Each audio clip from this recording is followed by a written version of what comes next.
Tornadele. Ce sunt și cum se manifestă ele?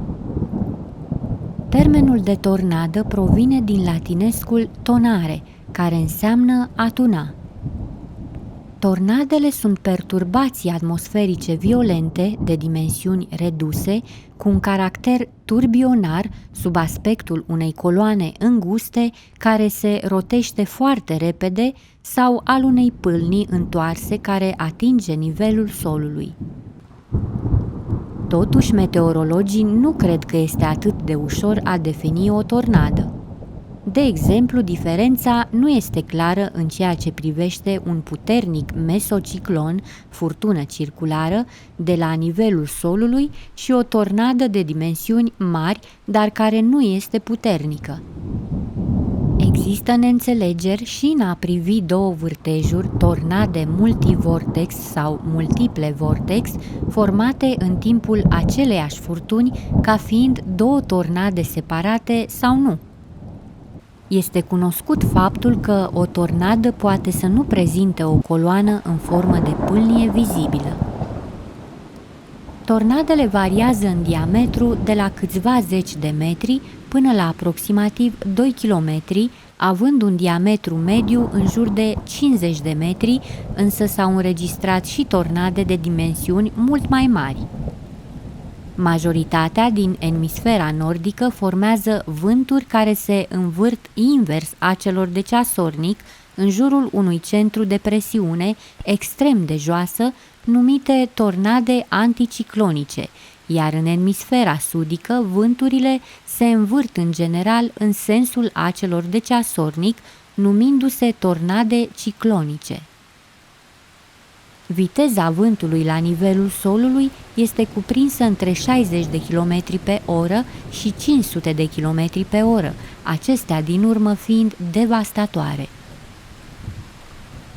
Cele mai puternice tornade pot mătura casele de pe suprafața pământului, pot distruge clădiri din cărămidă, pot ridica în aer mașini și chiar autobuze. Nu există absolut niciun fenomen natural atât de îngrozitor ca tornadele. Vârtejurile, după cum mai sunt denumite, apar aproape fără niciun fel de avertisment la orice oră din zi sau din noapte. Se pot declanșa în orice lună a anului dacă există condiții care să le favorizeze. Indiferent de locul în care se declanșează, tornadele pot adesea devasta ferme, orașe sau chiar metropole. Martorii oculari aflați în apropierea acestor vârtejuri furioase povestesc că la declanșarea vârtejului se aude un zgomot asemănător vuietului unui avion. Tornadele împrăștie tot ce le stă în cale, adesea cu viteze de sute de kilometri pe oră. Majoritatea caselor sunt construite să reziste la viteze de 112 km pe oră, dar viteza minimă a unei tornade este de 117 km pe oră. Pentru a considera un vârtej, un vânt în spirală în formă de pâlnie, drept o tornadă, acesta trebuie să fie în contact cu solul și cu norul care produce furtuna. Când această pâlnie vine în contact cu solul, se produce o zonă concentrată de distrugere. Aria vârtejului nu are de obicei o lungime mai mare de 250 de metri, dar poate avea o lățime de până la 2 km. Cercetătorii studiază tornadele pentru a înțelege mai bine modul în care acestea se formează, comportamentul lor și structura, având la dispoziție o varietate de instrumente specifice. Tehnologia avansată a făcut posibilă simularea furtunilor ce provoacă tornade folosind modele pe computer. Formarea tornadelor. Sunt produse de mai multe tipuri de condiții climatice. Majoritatea meteorologilor consideră însă că acestea se declanșează ca urmare a ciocnirii curenților de aer cald și rece, care formează o suprafață circulară de presiune atmosferică scăzută, dar acesta este un răspuns general. Ele se formează la baza norilor cumulonimbus, unde aerul rece și uscat se întâlnește cu cel cald și umed și sunt asociate întotdeauna cu puternice furtuni. Aerul cu un front atmosferic scăzut are tendința să se ridice și să creeze un curent vertical puternic. Acest curent atrage aerul cald de la nivelul solului, care se învârte din ce în ce mai rapid și absoarbe aerul din împrejur ca un aspirator.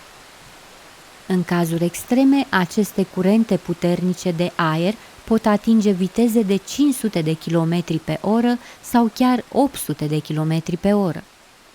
Cele mai puternice tornade se declanșează în condițiile unor furtuni supercell. Norii rotativi ai furtunii pot fi detectați pe radarele meteorologice ca având o circulație bine definită, pe care meteorologii o numesc mesociclon. Norii uriași supercell ating înălțimi mai mari decât ale munților Everest, au un diametru între 10 și 16 km, sunt de lungă durată, de până la câteva ore și se deplasează mii de kilometri, producând câteva tornade. Dar chiar dacă există condițiile favorabile pentru ca o furtună să formeze vârtejuri, acest lucru nu se întâmplă întotdeauna. Adevărul este că acest procedeu nu este pe deplin înțeles. Teoriile recente sugerează că odată ce mesociclonul este format, dezvoltarea tornadei este legată de diferențele de temperatură. Coloana de aer în formă de pâlnie devine vizibilă datorită vaporilor de apă condensați din stratele exterioare în momentul în care umiditatea este suficient de ridicată, dar chiar dacă circulația aerului este îndreptată spre interior și tinde să se ridice, norul din interiorul vârtejului cu presiune joasă se extinde descendent de la bază. Clasificarea tornadelor. Măsurătorile directe în ceea ce privește o tornadă sunt greu și periculos de obținut.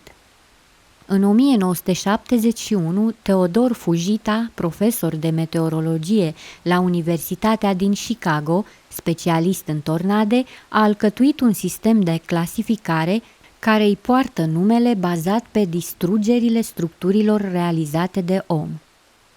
Scara Fujita sau F-scale clasifică pagubele produse de tornade ca fiind neînsemnate, F0 și F1, puternice, F2 și F3 și violente, F4 și F5.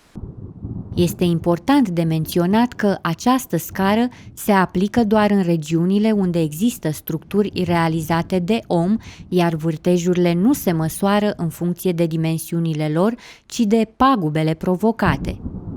Mărimea unei tornade nu indică în mod necesar și violența sa. Tornadele mari pot avea intensitate redusă, iar cele mici pot fi violente. Cercetătorii sunt capabili să coreleze valorile scării Fujita doar cu aproximație cu viteza vânturilor. De exemplu, vânturile cu viteze de 145 de km pe oră pot produce puține pagube unei clădiri bine construită, F0, în comparație cu o clădire construită superficial, unde pagubele ar fi însemnate, F2. Viteza vânturilor clasificate pe această scară nu a fost niciodată testată sau dovedită științific, fiind nevoie de multă atenție în folosirea acesteia. F0, viteza vântului între 64 și 116 km pe oră. Nu provoacă pagube foarte însemnate, dar chiar și aceste tornade pot smulge țigle de pe acoperișuri și pot arunca mașinile de pe șosele. Casele mobile se pot răsturna și magaziile se pot dărâma. Pot provoca ruperea crengilor din copaci și a indicatoarelor rutiere. F1. Viteza vântului între 117 și 181 km pe oră. Este o tornadă moderată ce provoacă pagube medii. reprezintă echivalentul unui uragan de cea mai slabă intensitate. Vor cădea acoperișurile de pe case și casele mobile în zona afectată de tornadă se vor dărâma. Acest tip de vârtej poate arunca trenurile de pe șine. F2. Viteza vântului între 182 și 253 km pe oră. Aceasta este o tornadă puternică. Copacii grei vor fi smulși din rădăcini, iar clădirile solide se vor prăbuși asemenea unor bețe de chibrituri. F3. Viteza vântului între 254 și 332 km pe oră. Această tornadă produce distrugeri pe scară largă. Se vor dărâma acoperișurile și pereții caselor bine construite. Locomotivele și camioanele de 400 de tone vor zbura prin aer ca niște jucării, iar copacii unei păduri vor fi culcați la pământ. F4. Viteza vântului între 333 și 419 km pe oră. O tornadă de o asemenea intensitate distruge tot ce iese în cale. Casele solide sunt ridicate în aer, iar structurile cu fundație nerezistentă sunt aruncate la mare distanță. F5. Viteza vântului între 420 și 512 km pe oră. Este o tornadă incredibilă. Tot ce întâlnește în cale este cărat pe distanțe considerabile. Are o forță asemănătoare cu cea a unei bombe atomice. Doar 20% din tornadele din America sunt pe scara F1 sau peste F2. Chiar și așa, aceasta înseamnă peste 200 de tornade anual cu vânturi de peste 250 de km pe oră. Au loc anual cam 20 de tornade de amploare F4 și, din fericire, tornadele monstru de amploare F5 nu au loc în general decât o dată pe an. Este însă suficient să ducă la moartea a 60 de persoane pe an doar în Statele Unite și să producă pagube de miliarde de dolari. Chiar și un vârtej relativ slab poate arunca o bucată de lemn care să străpungă un zid de cărămidă ca și când ar fi o coală de hârtie. Cel mai ferit loc în caz de tornadă este la subsol, într-un beci. Surprinzător, se pare că mai puțin de jumătate din casele de pe Valea Tornadelor sunt prevăzute cu beciuri. Experții recomandă persoanelor care trăiesc în zone susceptibile la tornade și care nu au beci să protejeze pereții unei încăperi cu folii de oțel de 10 mm.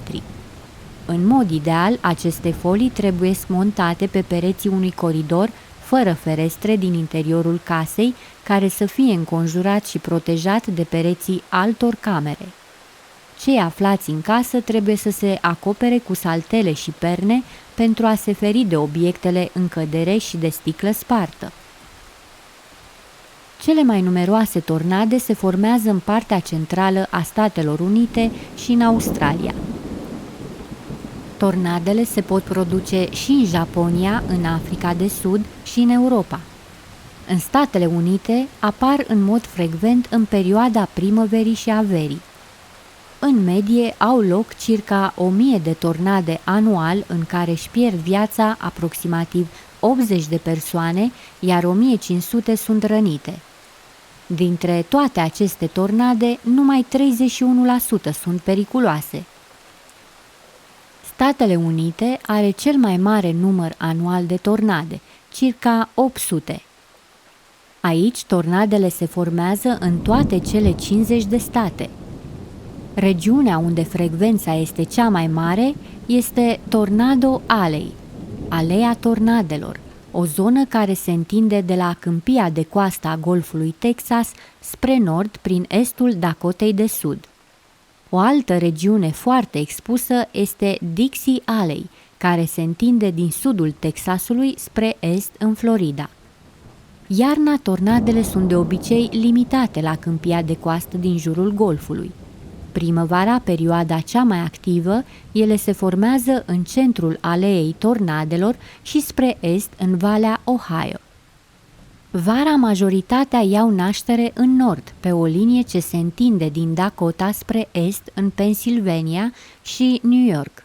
Spre vest de munții stâncoși, tornadele sunt aproape necunoscute, iar pe coasta răsăriteană se produc relativ puține. Intră zilnic pe canalul de YouTube Descoperă Lumea TV și abonează-te pentru a urmări cele mai variate și interesante documentare. Vă mulțumim!